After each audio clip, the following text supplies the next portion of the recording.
Hello, segunda série, how is going? Tudo bem com vocês, pessoal da segunda série? Comigo tá tudo bem, graças a Deus. Estamos dando sequência aí à 7ª semana de aulas remotas da Escola Educar com o nosso aprendizado aí de língua inglesa. Hoje nós vamos falar de um tópico que eu adoro ensinar por causa da grande maioria de erros que tem entre os estudantes, tá? Parece contraditório isso, mas é que é uma coisa tão simples e que na verdade as pessoas que estão aprendendo não conseguem fixar uma simples regrinha, que na voz passiva do inglês eu preciso usar obrigatoriamente o verbo to be, tá? Então é a mesma coisa do português, só que as pessoas esquecem. Então não existe voz passiva em inglês sem verbo to be, ok? Gravem isso como regra principal. Passive voice ou voz passiva em inglês, preciso usar o verbo to be, tá bom? Então vamos tratar disso, volume 2, frente A, capítulo 4, quem quiser acompanhar aí junto, tá? Da apostila de Bernoulli que vocês têm aí, tá? Então vamos lá. The passive voice, a voz passiva, é um recurso utilizado quando queremos enfatizar uma ação e não quem a fez, tá? Na voz ativa, por exemplo, nós temos o seguinte exemplo: Nobody knew the answer. Ninguém sabia a resposta. Na voz passiva, se a gente passar isso para passiva, vai ficar: a resposta wasn't to know. Então, a resposta não era sabida, tá? Se ninguém sabia a resposta não era sabida. É estranho falar assim, não é? Mas eu escolhi exatamente essa frase para que vocês tivessem condição de perceber que mesmo ficando estranho, é possível fazer a voz passiva. A gente vai ver outros exemplos aí que são mais fáceis de compreender, tá? Mas eu preferi escolher essa sentença assim logo de cara, porque vocês têm mania de traduzir tudo ao pé da letra. Então aí vocês vão ver que nada mais é do que transformar o que era objeto vira sujeito. E o que era sujeito na voz ativa passa a ser para nós sem importância. Eu não preciso nem dizer, na verdade, na voz passiva, quem foi que fez a ação, tá bom? Se eu quiser eu posso, mas eu não preciso colocar, ok? A gente viu isso no 9º ano, tá? Vamos lá. Quando o agente da passiva, ou seja, o executor da ação, for mencionado, ele será precedido pela preposição by. Então, como eu acabei de dizer, ele não é importante para nós. Se eu quiser colocar quem fez a ação na voz passiva, eu vou colocar a preposição by logo, e logo na sequência eu coloco o sujeito da ação, tá? Então, na voz passiva vai ficar assim: The Supreme Court abolished racial segregation. Então, a Suprema Corte aboliu a segregação racial. Então, quem que aboliu a segregação racial? Foi a Corte Suprema, né? Ou a Suprema Corte, tanto faz, né? Então, eu tenho aí um sujeito que é The Supreme Court, tá?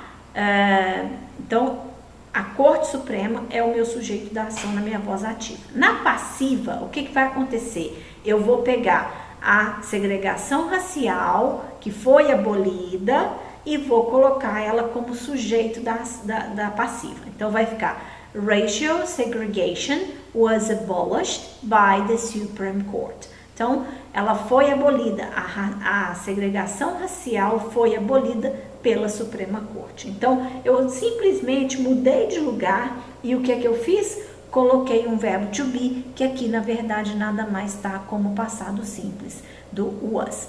Como que eu vou saber qual é o tempo verbal, o tempo do verbo to be que eu vou colocar na ação? Então, a voz ativa vai te indicar qual é o verbo to be, o tempo do verbo to be que você vai colocar na passiva. No caso de transformar em exercício, por exemplo, transforme a voz ativa para a voz passiva. Então, se a minha ativa está no passado simples, o meu verbo to be vai estar no passado simples. Se a minha ativa está no presente, o meu verbo to be vai estar no presente. Se a minha ativa está no present perfect, a minha passiva também, o verbo to be vai estar no present perfect, ou seja, vai estar como been, tá bom? Have been. Se tá no passado, vai ser had been. E a gente vai ver isso aí, tá? Na passagem, então, da voz ativa para passiva, ocorrem as seguintes transformações. Vamos ver. O objeto da ativa torna-se o sujeito da passiva. E o verbo to be, sempre constante na voz passiva, é usado no tempo em que estiver o verbo principal na voz ativa. Foi o que eu acabei de dizer para vocês, tá? Eu sempre deixo escritinho assim, igual tá aí, porque se vocês se perderem aí no meio do caminho, vocês podem voltar os slides e procurar aí, tá? Então, quando o verbo principal na voz ativa, ele é sempre usado no particípio passado da voz passiva, tá? Então, quando o sujeito na voz ativa for um subject pronoun, quando ele for I, you, he, she, it, and so on, e assim por diante, o agente da passiva, ele vai ser o objeto, tá? Então, se vocês esqueceram o que é um sujeito, pronome, o que é um objeto, pronome, um pronome objeto, né, no caso, deem uma olhadinha na parte de pronomes lá antes, se não me engano é o capítulo 2 de vocês, tá? A gente tem lá até uma tabelinha com pronomes, tá bom? Se tiver dúvida ainda assim, pode entrar em contato comigo, tá? Então, por exemplo, se eu tenho assim, alguma frase falando assim, ele jogou a bola, tá? He threw the ball, ok? Ele jogou a bola. Então agora o que eu vou passar para passiva? A bola foi jogada por ele. Então, the ball was thrown, porque é o passado particípio, né? Agora eu vou usar sempre o particípio, tá, gente? Junto na passiva. By him. Eu não vou colocar by he, eu vou colocar by him, que é o pronome sujeito. Então, se eu quiser colocar o agente da passiva como se fosse sujeito, por ele, por ela, por eles, por nós, tá? Eu vou ter que mudar esse sujeito pronome no final da frase por um objeto. Por quê? Eu nunca posso colocar sujeito pronome em final de sentença, tá bem? Eu tenho que trocar ele por pronome objeto, tá?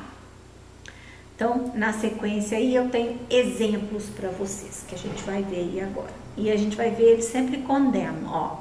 Olha só, trocando they por them, tá? Então, agora eu fiz aí exemplo com todos os tempos verbais, porque nós temos passiva em todos os tempos verbais. Então, eu tenho no presente simples, no simple present, eu tenho em azul, o primeiro está na voz ativa. Em vermelho, o segundo na voz passiva. Então, vamos ver. They make protests. Então, eles fazem protestos. Presente simples é atual, tá? Eles fazem protestos. Então, passando para a voz passiva. Protests are made by them. Então, ó, eles, que era they, virou them.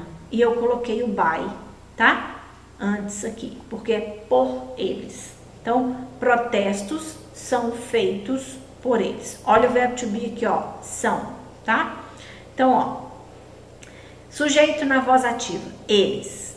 Verbo, faz, fazer, né? Fazem, make. Fazem o quê? Protestos. Aí, o que aconteceu? Eu peguei protestos, ele virou o sujeito da minha passiva. Então, ficou protestos são feitos. Olha o que aconteceu com o verbo make. Passou para made, tá? Então, ele foi lá para a terceira coluna de verbo. Eu peguei o particípio dele e coloquei aqui. Então, eu faço verbo to be, particípio. Se eu quiser falar quem fez, coloco o by, transformo o sujeito. Se não for nome de gente, nome de bicho, alguma instituição, alguma coisa, se for sujeito, pronome, eu tenho que transformar para pronome objeto, ok? Tá aí, então. Vamos ver no passado como é que vai ficar. Passado simples, simple past. They made protests. Então, eles fizeram protestos. Protestos foram feitos por eles. Olha o que é que mudou aqui agora.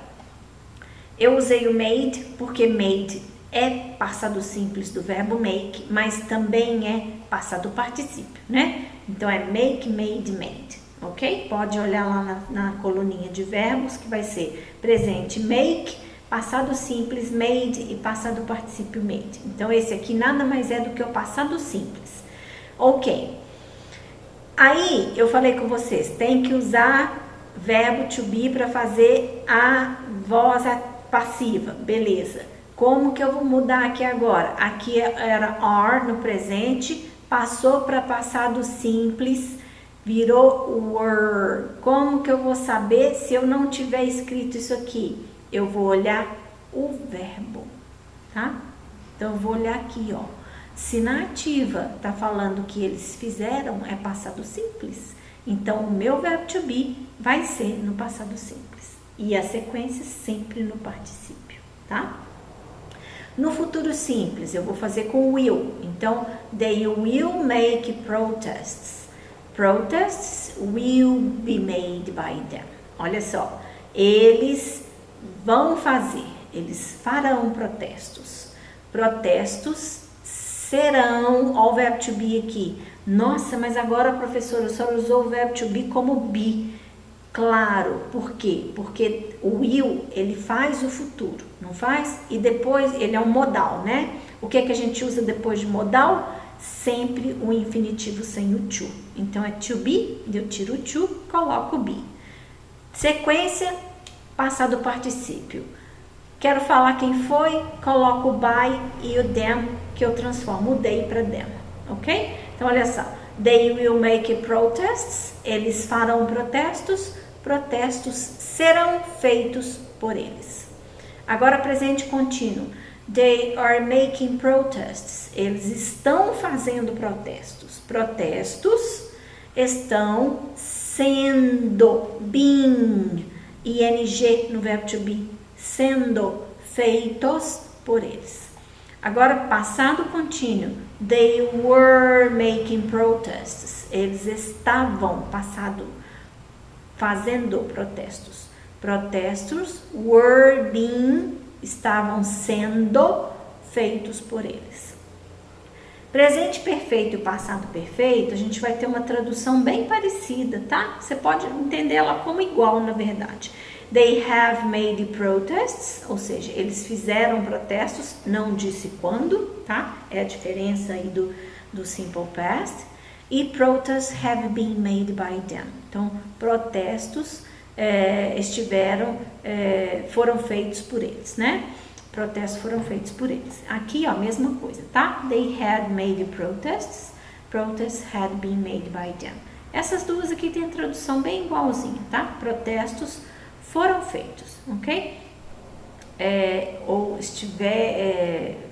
Estiveram sendo feitos, né? Por eles, tá bom? Condicional. Agora eu tenho duas condicionais aqui. Pode ser que na tabelinha de vocês aí na apostila apareça diferente, tá? Mas vai aparecer condicional com certeza. Então eu tenho lá, they would make protests. Então would vai transformar em iria, né? Então eles fariam protestos, né? E então transformando aqui na passiva, protestos seriam feitos por eles. E a condicional do perfeito, they would have made protests. Então, eles teriam feito protestos. Protestos teriam sido feitos por eles. Ok? Então, na verdade, aí, ó, nós podemos fazer voz passiva em qualquer tempo verbal. É isso que é importante que vocês saibam, além de... O que eu preciso para fazer voz passiva, então? Colocar verbo to be, prestar atenção no tempo dele. Ele é que vai me indicar o tempo da minha voz passiva, tá? Vou usar o verbo da sequência ao verbo to be sempre no passado particípio. E se eu precisar colocar sujeito, se eu quiser ou precisar colocar sujeito na frase, se for sujeito pronome, sem nome de pessoa, de bicho ou de instituição, eu tenho que trocar por pronome objeto, ok? Então, na sequência aí, temos aí um vídeo para vocês assistirem sobre Amazing Technologies of the Future. Então, são tecnologias incríveis do futuro. Essa é sobre transporte. Vocês vão assistir, watch the video beside and do the next activity. Então, na próxima atividade vocês vão fazer read the document, roteiro de estudos on Bernoulli Platform, and do the extra activities I asked. Então, vocês vão fazer as atividades extras que estão lá no roteiro de estudos também, que diz respeito à apostila Bernoulli de vocês. Façam tudo com atenção. Do everything with attention in order to learn, para vocês poderem aprender. And if you have any question, please take notes and bring them to our lives or send me an email. Então, façam tudo com atenção para que vocês aprendam, e se vocês tiverem alguma questão, alguma dúvida, please take notes, tome nota e traga as dúvidas para nossas lives ou me mande um e-mail, ok? Aqui então temos a atividade, a minha câmera vai atrapalhar um tiquinho, mas temos aí a atividade para vocês aí relacionada ao vídeo. Tem que assistir porque lá tá falando dos veículos, de como eles funcionam e tudo, e aí vocês vão preencher aí com a voz passiva, usando voz passiva, tá bom? E na sequência deixo um recadinho, como sempre, aí para vocês. Marque a sua presença nesta aula acessando o formulário que está na descrição deste vídeo, e se quiser, deixe um comentário abaixo com dúvidas ou outro comentário qualquer, ok? Dream, wish and do it. See ya, guys!